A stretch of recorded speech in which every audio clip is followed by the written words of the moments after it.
Aujourd'hui, on va s'intéresser à un projet assez particulier. Je parle bien sûr de la E46 GTR M3 de Most Wanted. Alors, évidemment, quand on lance un projet comme ça, il faut avoir des objectifs et on va en parler aujourd'hui. Bonjour à tous et bienvenue sur Madforge Motor.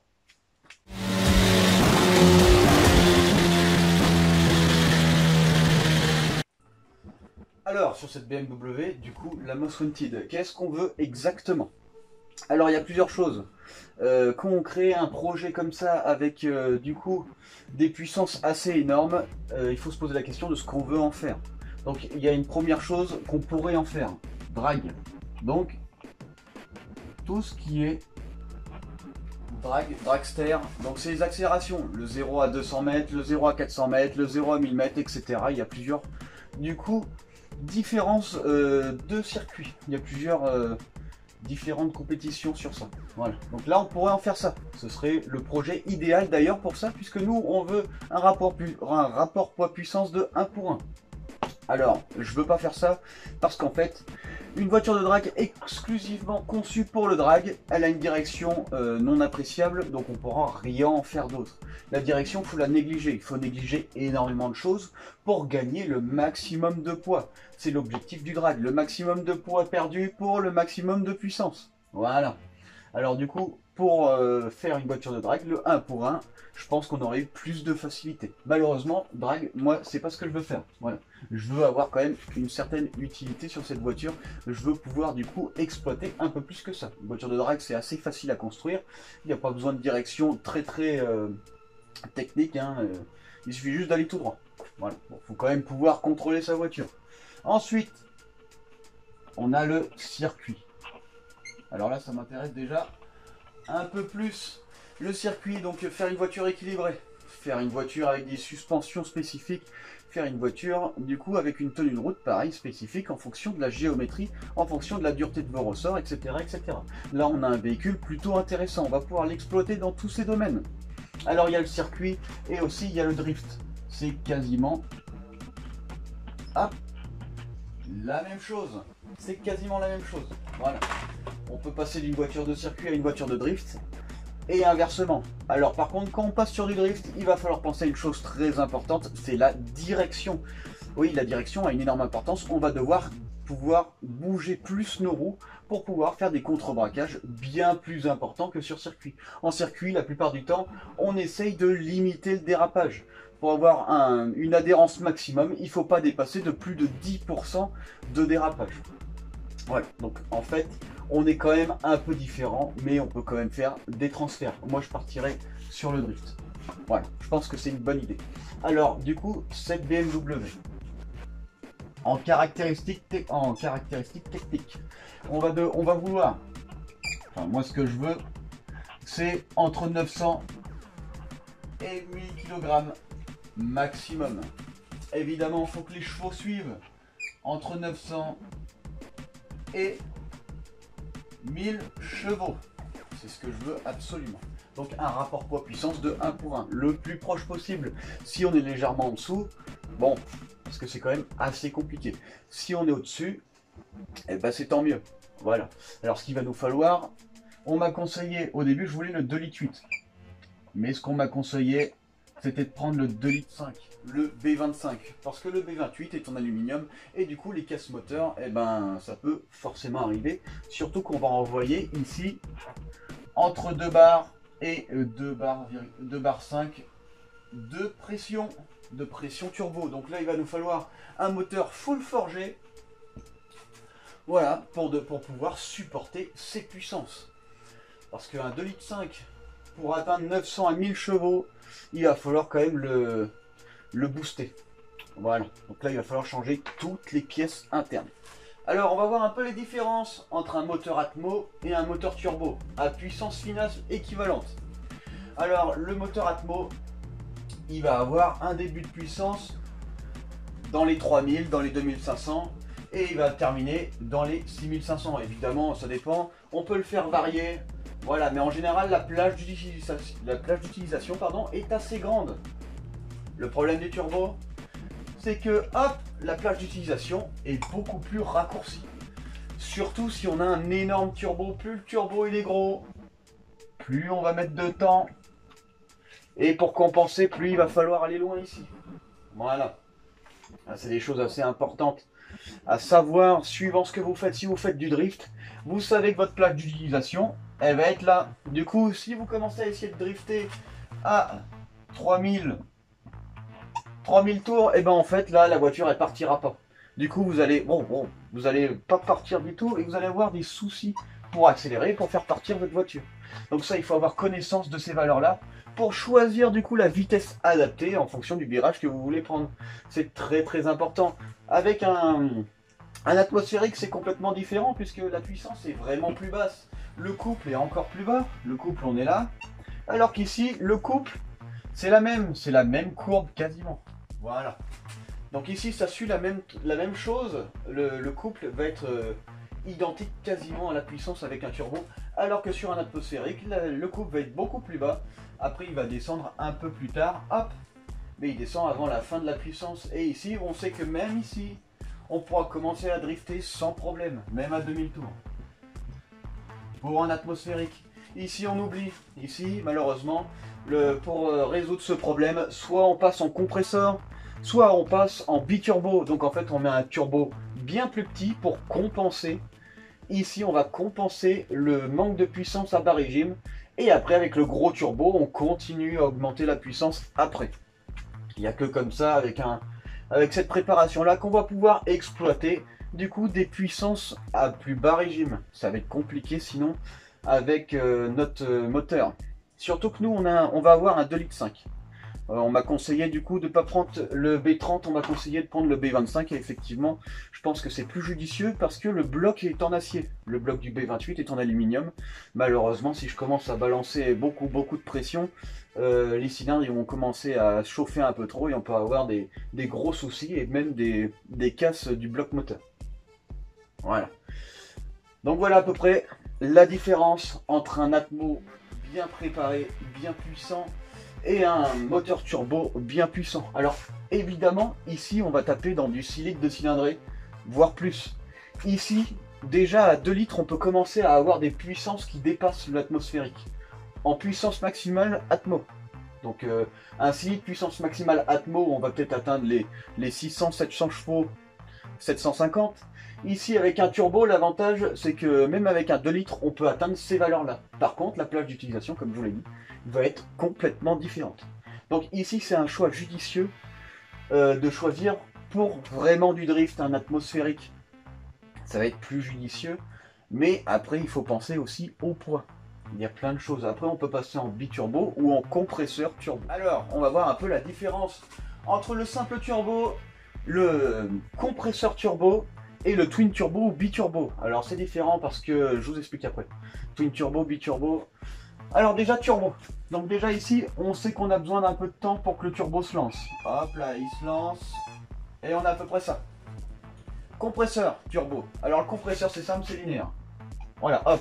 Plus vous tournez vite, plus vous avez de pression. C'est proportionnel au tour minute de votre moteur. Vu que le compresseur est directement lié à votre vilebrequin par une courroie, et ben du coup c'est proportionnel. Donc en fait la courbe va ressembler à ça. Elle sera pas exactement comme ça, mais elle va ressembler à ça. Alors l'avantage c'est que suivant la taille de votre turbo, vous allez pouvoir faire sortir votre courbe plus ou moins tôt, comme ceci. Donc en fait ici votre compresseur sans turbo, il va là, et votre turbo vient ici compenser en plus la pression. Voilà ici. Du coup votre courbe elle va ressembler à ça.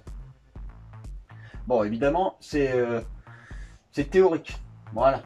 Alors le twin turbo, il y a deux façons. Alors soit il y a le turbo jumelé, donc en fait deux turbos identiques de même taille, qui va faire que votre courbe elle sera un peu identique à celle-là, mais elle va partir un peu plus tôt. Donc elle va partir un peu plus tôt, voilà. Elle va ressembler à ça. Ou sinon vous avez le twin turbo en version mini turbo et gros turbo. Donc un turbo spécial pour les bas régimes et un turbo spécial pour les hauts régimes. Donc ce qui se passe c'est que vous avez votre turbo, donc le petit turbo à bas régime il va vous fournir un petit peu, mais sauf qu'il sera plus assez puissant pour les hauts régimes. Et là après il y a le gros turbo qui vient prendre le dessus pour venir amener aux grosses puissances. Voilà comment ça marche. Alors évidemment, compresseur turbo, ici c'est pas trop mal. Twin turbo aussi, single turbo aussi. Gros avantage d'une single turbo, le poids évidemment. Gros désavantage, les utilisations. Gros avantage du compresseur turbo, c'est que même déjà à 1000 tours, on a déjà un début de puissance puisqu'on a déjà une compression. Gros avantage, gros inconvénient, c'est que c'est pris directement sur l'accessoire moteur. Ça compense, enfin ça, comment dire, ça consomme un peu du coup, et ça demande plus de puissance à votre moteur pour le faire tourner. Mais le gros avantage, c'est que dès le début, on a déjà de la puissance, c'est proportionnel au tour minute. Même au ralenti, vous avez déjà, même plus votre dépression moteur, vous êtes déjà peut-être même à 0 bar, ça dépend évidemment de votre compresseur. Twin turbo, désavantage énorme du coup poids, parce qu'on a deux turbos, il nous faut deux systèmes de refroidissement d'eau. Si vous avez des turbos à eau avec refroidissement d'eau, il vous faut deux circuits d'huile, il vous faut deux systèmes d'admission, il faut qu'ils soient rejoints en un même point avec un refroidissement, etc. etc. C'est assez compliqué, ça se fait évidemment, et c'est assez compliqué. Suivant celui-là ou celui-là, la configuration va être complètement différente. Ici, on va plutôt être en dérivation, les turbos, donc deux gros turbos en parallèle qui viennent dans une admission, alors qu'ici, petit turbo, gros turbo, on va avoir un petit turbo en entrée qui va venir à mettre dans le gros turbo, donc ça fait un circuit simple, hop, et le gros turbo, après il vient aspirer, quand c'est à son tour, de prendre le relais. Voilà. Honnêtement, nous, on va partir sur ça. On cherche le poids, on cherche la puissance pure. Malheureusement, on sera limité, et plus votre turbo est gros, comme je vous l'ai dit, plus on sera limité. Alors après, on peut compenser ça par les tours minutes. Hop là, par les tours minutes, on vient encore plus haut. Mais par contre, votre moteur est fragilisé. À partir de déjà 8500 tours, il est fragilisé. Il va falloir penser aux ressorts de soupape plus durs, aux coupelles de ressorts renforcés, ce genre de truc. Même aux bielles, aux vis de bielle, pour pas que les bielles s'arrachent et qu'elles viennent du coup déglinguer tout votre moteur. Mais on peut quand même régler du coup vos puissances en fonction de vos besoins. Donc ici, gros turbo énorme, c'est surtout en fait pour les voitures de drague. Les voitures de drague, hein, on envoie direct et on laisse pousser. Compresseur turbo, c'est vrai que les voitures de sport assez balèzes et modernes ont ça. Ça permet d'avoir du couple dès le début. Twin turbo, c'est pour les grosses cylindrées qui ont besoin du coup d'avoir plus de puissance qu'elles en ont déjà. On peut pas mettre un simple turbo sur une énorme cylindrée. Le turbo sera beaucoup trop gros et du coup on aura des pertes par inertie. On favorise le twin turbo pour à partir de V8 dans les 4 litres, même avant, parce qu'au final il y a tellement d'échappements qu'il faut compenser sur deux turbos. Et en plus de ça, vu qu'on a besoin de beaucoup d'admission pour compenser les 4 litres, il va falloir du coup admettre beaucoup plus d'air. Et un simple turbo, pour qu'il admette beaucoup plus d'air, on va lui faire chuter sa pression évidemment. Voilà. Alors maintenant on va voir un peu du coup les rapports de boîte, comment ça fonctionne. Comment on utilise au maximum du coup ces vitesses par rapport à votre moteur. Donc suivant la courbe, évidemment vos rapports vont être changés différemment et il faut en avoir conscience. Il faut connaître tous les rapports parce qu'en fait ils ne sont pas proportionnels. Là je les ai fait à peu près alignés, mais en réalité les rapports ne sont pas proportionnels comme cela. Donc suivant vos rapports, en fait votre shifter doit être différent. Votre indicateur de changement de vitesse doit être différent. Donc là on va prendre du coup notre configuration.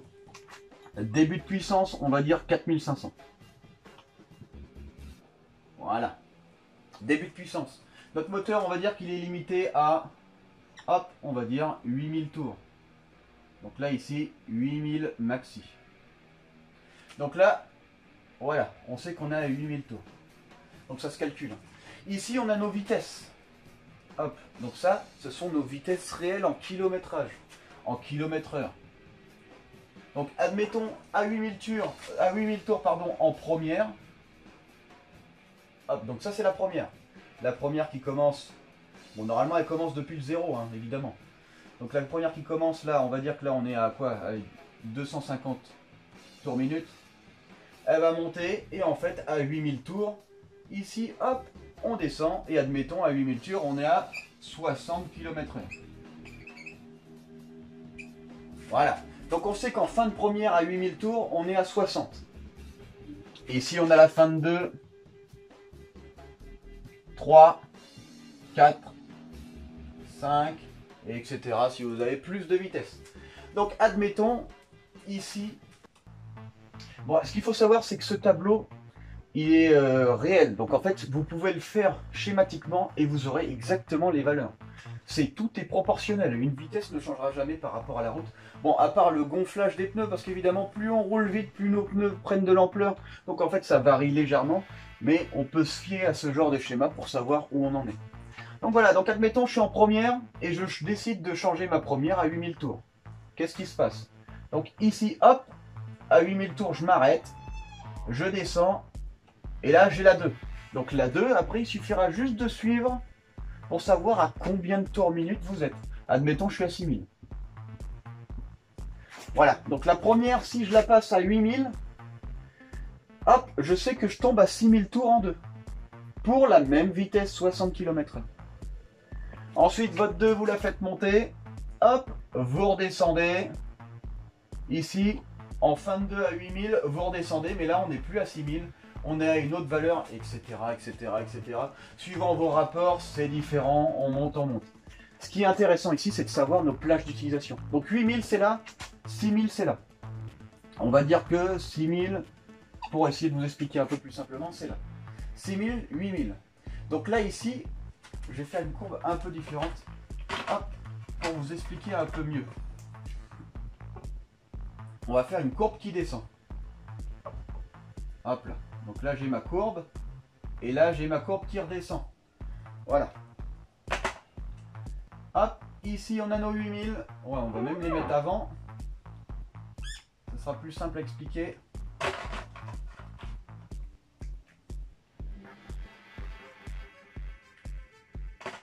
Ici on a nos 6000. Voilà. 6000. Donc là, qu'est-ce qu'on voit? Qu'est-ce qu'on peut apercevoir? C'est qu'en fait, on est déjà en dégression à 8000 tours.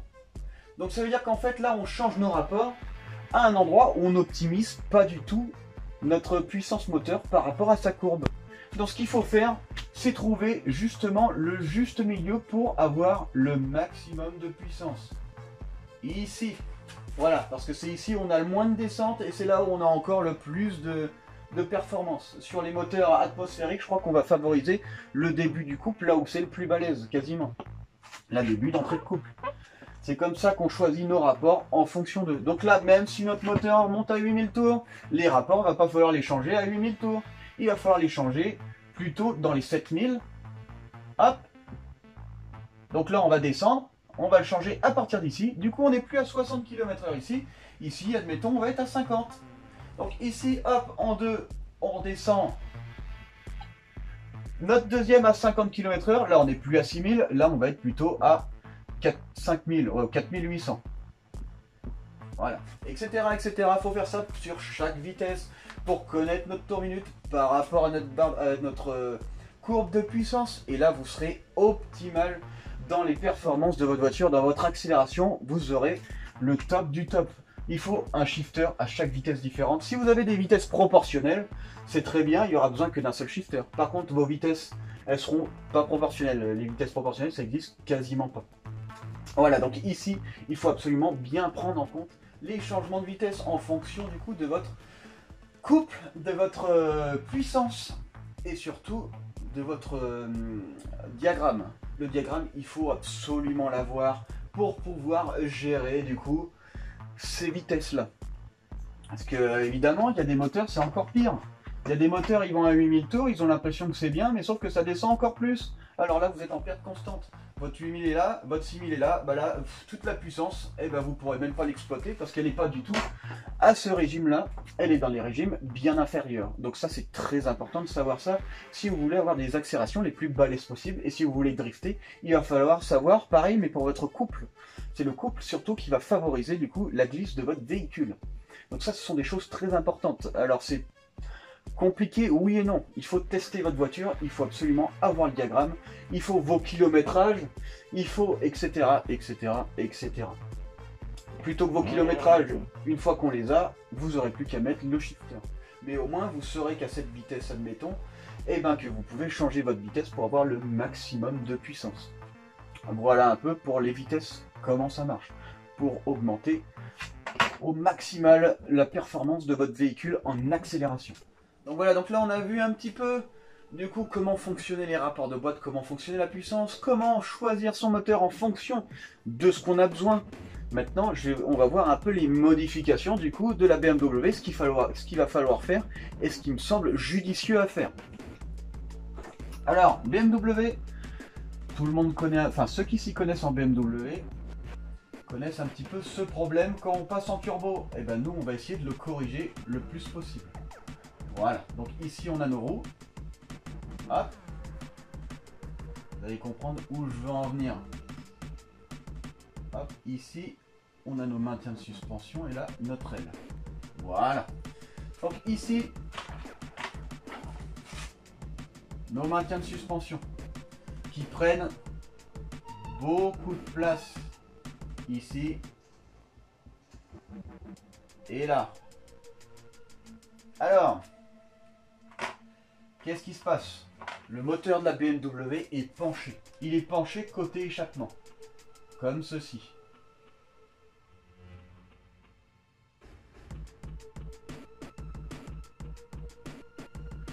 Le gros souci, bon ici on a le côté admission. Donc là l'admission c'est le top, on a énormément de place. Le gros souci c'est ici. Ici on n'a pas de place pour l'échappement. On n'a pas de place pour l'échappement et c'est très embêtant quand on veut passer en gros turbo. Surtout que le capot, j'ai pas intérêt à le modifier, sinon il ressemblera plus du tout à la BMW de Most Wanted. Donc, j'ai eu l'idée de faire ça. Hop là, ce qu'on va faire, hop là, vu qu'en plus on doit élargir la voiture, plutôt que de mettre des élargisseurs de voie, on va modifier complètement l'emplacement des amortisseurs. Donc ce que je vais faire, c'est que je vais gagner énormément de place. Enfin, on va voir si je peux faire ça. Et je sais que déjà, je vais le faire parce que je sais que je peux gagner plusieurs centimètres. Donc plutôt que de les avoir très près, on va les éloigner le plus possible du moteur. Voilà, même on modifiera aussi la cloison ici pour pouvoir avoir beaucoup plus de place. Évidemment, symétriquement de l'autre côté, identique. Donc ici, en fait, je vais favoriser l'emplacement de mon moteur pour pouvoir installer mon turbo. Voilà. Du coup, ici, hop. Bon, évidemment, les roues aussi. Du coup, j'élargis aussi l'emplacement des roues. Et en bas, il va falloir agrandir, du coup, le triangle inférieur pour pouvoir compenser ça. Mais de toute façon, il existe des kits. Donc, soit je prendrai un kit, soit j'allongerai moi-même mes triangles. Et ici, du coup, gros avantage, c'est que là, hop, je vais pouvoir placer mon turbo et je vais pouvoir avoir de la place. C'est très important. Parce que sinon, mon capot qui est ici, avec la taille du turbo, hop, et ben du coup je vais l'avoir là où je pense. Voilà, du coup ça c'est très important. Donc ce qu'on fera, on fera un élargissement des maintiens de suspension supérieurs pour pouvoir favoriser la place du turbo. Ça c'est assez important. Alors, niveau autre modification, on va aussi modifier la caractéristique de la voiture principale que j'ai. Vu que j'ai pas une M3, je suis pas en 3 portes. Voilà, donc là, on va faire une modification en 3 portes. Alors, je vais vous montrer un peu comment je compte la réaliser. Voilà. Alors, hop, ici, on a les poignées de porte que j'ai oublié de présenter, qui sont très importantes. Parce que, sur la modification, évidemment, il va falloir changer de place celle-là, et celle-là, il va falloir l'éliminer. Alors, comment je compte faire ça? Et ben, en fait, c'est très simple. Ce que je vais faire, déjà, je vide toute la voiture, on vide tout, tout est à nu, plus de moteur, plus rien. Il ne reste plus que les portières, sans les vitres évidemment, sans tout ça. Donc là voilà, admettons elle est vide. Ce qu'il va falloir faire en priorité, on va devoir souder ici. Souder ici. Ça c'est la priorité. Ensuite, il va falloir déterminer la longueur de la nouvelle portière. Parce que là ce qu'on a fait, on a éliminé les portières, sauf la charnière principale. Ici on a une charnière qui fait que on puisse ouvrir la porte. Évidemment il faut la garder parce que sinon on ne pourra pas l'ouvrir. Ensuite il faut déterminer la longueur de la portière d'une M3. Il va falloir la redécouper. Hop là. Voilà. Et ici il va falloir l'enlever. Mettre une plaque à la place. Hop. Ça aussi. Mettre une plaque à la place. Et ici je ne viendrai pas la greffer directement. Je pense que je vais faire un moulage complet de cette portière pour encore plus l'alléger. Donc je vais faire un moulage. Donc une fois qu'elle sera faite, évidemment, il faudra tout découper de l'intérieur. Donc là, de l'intérieur, il y a les charnières de l'ancienne porte, etc. Il va falloir tout découper, ça va être extrêmement long il va falloir déterminer une nouvelle vitre, hop, découper tout ça, et avec l'arceau, pardon, on viendra compenser, du coup, hop, ce manque. On ne le mettra pas aussi près, on le mettra comme sur les 3 portes. Voilà, donc par là.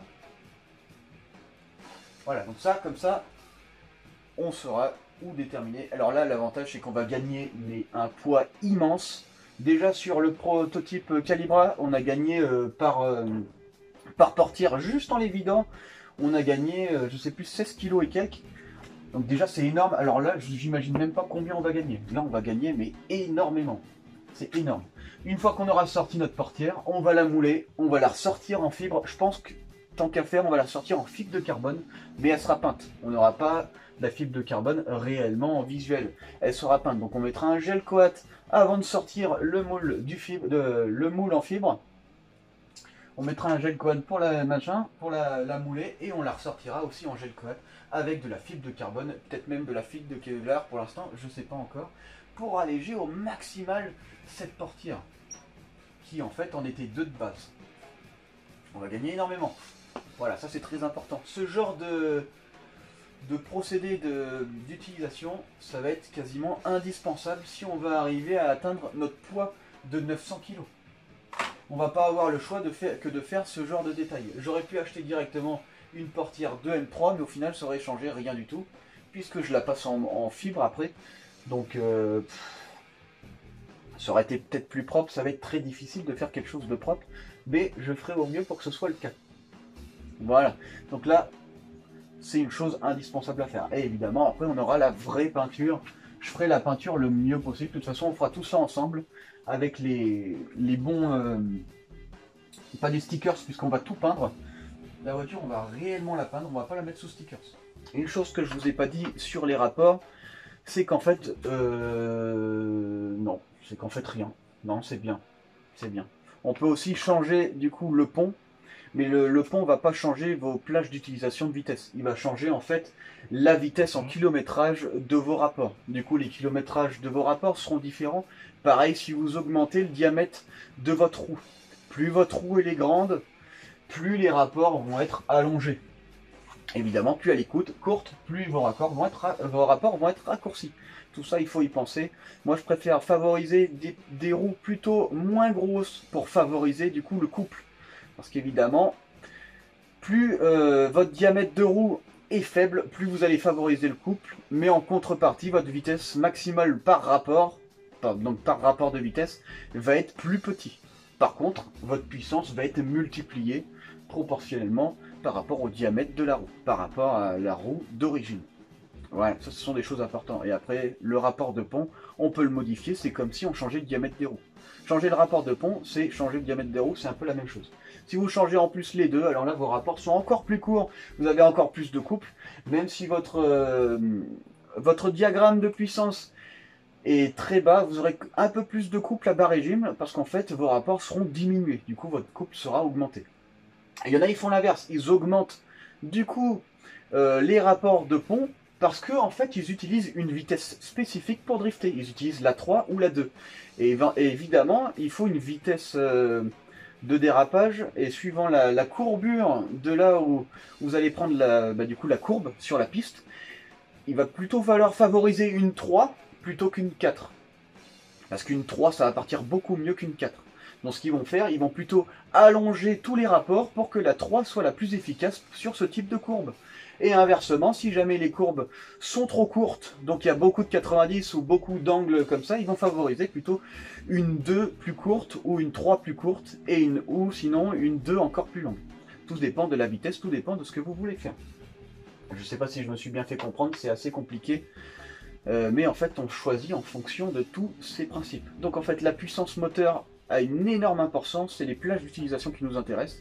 Les rapports de boîte ont une énorme importance en fonction du coup du diagramme de puissance, et après vos pneus et vos rapports de pont vont avoir une énorme importance en fonction des courbes que vous allez utiliser, parce qu'évidemment suivant vos ratios, on va plutôt utiliser une 3 ou une 2 par rapport à un certain virage. Et là il faut penser à tout ça. Alors pour conclure, BMW a Je vais pas l'écrire comme ça, je vais l'écrire en bleu. Alors la BMW du coup, qu'est-ce qu'on va en faire? Donc déjà on sait que on va avoir un poids entre 900 et 1000 kg. On sait que on va avoir une puissance à peu près équivalente si on y arrive. On sait qu'on va être en énorme turbo parce qu'on est en basse cylindrée. On va partir sur du 2,5 litres. Alors on pourrait augmenter la cylindrée en augmentant la largeur des pistons, enfin le diamètre des pistons, mais plus on augmente le diamètre des pistons, plus on réduit la paroi du bloc moteur. Donc ça c'est encore une chose à étudier. Donc 2,5 litres plus, du coup big turbo, on n'a pas le choix. Du coup on a des plages d'utilisation, comme on l'a vu, beaucoup plus courtes. Voilà. Et là, en fonction des vitesses, en fonction de comment part la voiture, il va falloir choisir des rapports. Enfin, les rapports, on ne peut pas vraiment les choisir. On prendra une boîte et en fonction de cette boîte, on adaptera différents pneus ou on adaptera un pont différent. Donc après, il va falloir voir ça. Ensuite, du coup, des grosses modifs. Très important, il va falloir écarter les amortisseurs. Parce que de toute façon, on élargit la voiture, donc on écarte complètement tout pour laisser de la place pour ce gros turbo et pour pas du coup détruire le capot qui est censé être celui du jeu Most Wanted, parce que sinon on va devoir faire un arrondi et une arrivée d'air frais sur le capot parce que le turbo sera beaucoup trop gros et il débordera. Donc la modif, celle-là, elle est indispensable pour cette puissance-là sans grosse cylindrée.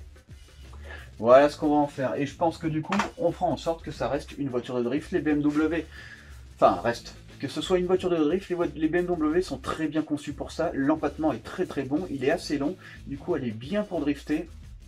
C'est le top et ce serait dommage d'en faire une voiture de drag. Même sur une voiture de drag, on pourra du coup gagner énormément de kilos à l'avant puisqu'il suffit juste d'avoir des pneus fins et des roues fines à l'avant. On n'a pas besoin de tourner. Donc il n'y a pas besoin du coup d'avoir des grosses pièces à l'avant et du coup on gagne un tout petit peu en allègement. Si vous avez aimé cette vidéo et que vous aimeriez bien suivre le projet BMW M3 GTR, rendez-vous sur Madforge Motor.